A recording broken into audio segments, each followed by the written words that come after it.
Hello everyone, today we are going to present cellular adaptation focusing on the difference between hypertrophy and hyperplasia.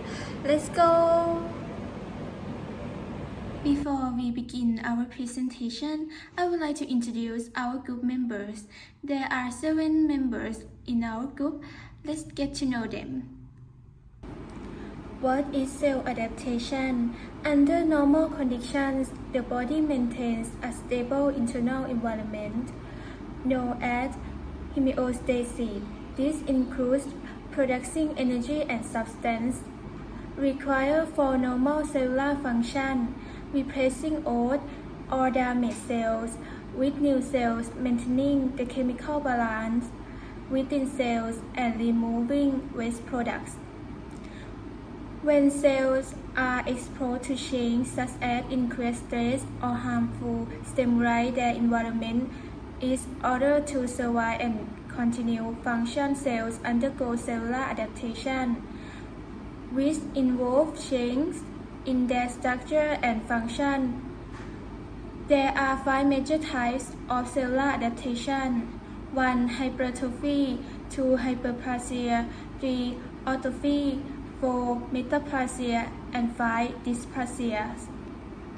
Hypertrophy is a condition in which cells or tissues in the body become enlarged.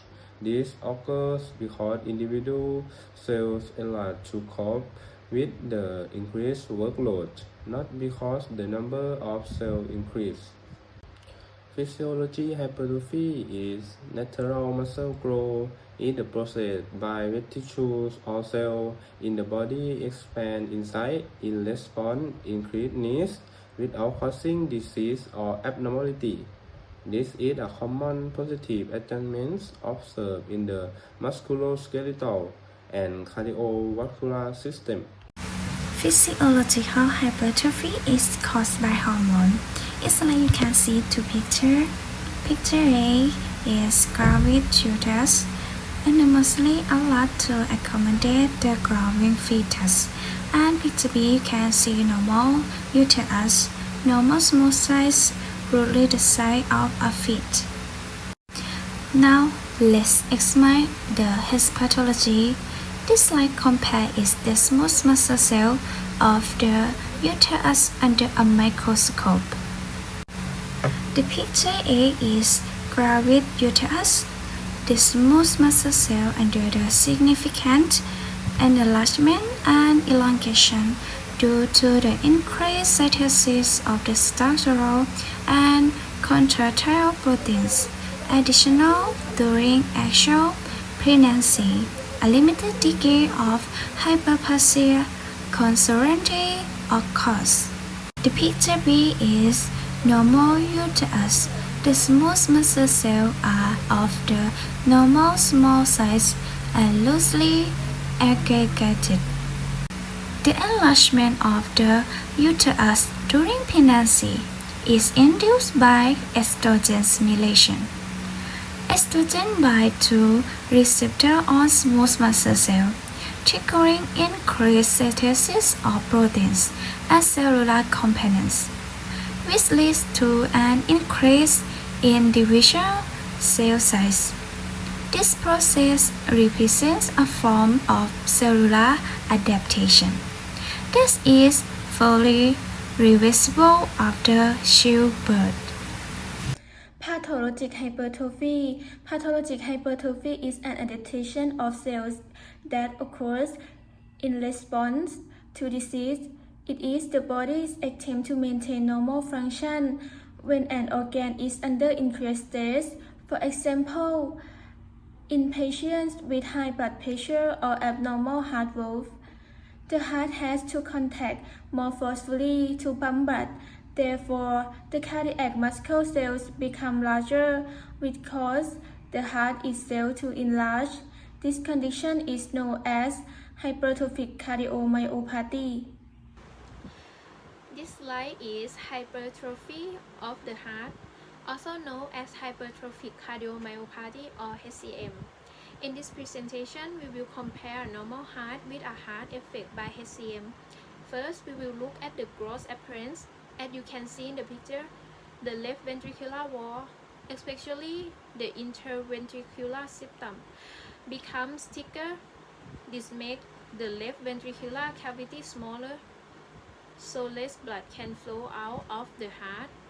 This happens because the heart muscle cells become larger, not because there are more cells. Next, we will look at the microscopic appearance. Under the microscope, the cardiac muscle cells are enlarged, the muscle fibers are disorganized, and there is more fibrosis. This change increases the risk of abnormal heart rhythm. In a normal heart, the muscle fibers are well organized and there is no fibrosis. Next, hyperplasia.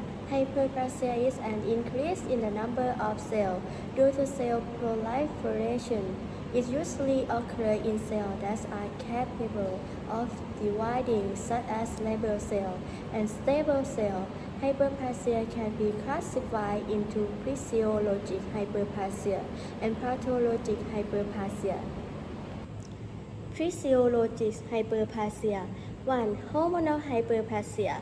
Hormonal hyperplasia occurs when hormones stimulate cell proliferation under normal physiological conditions.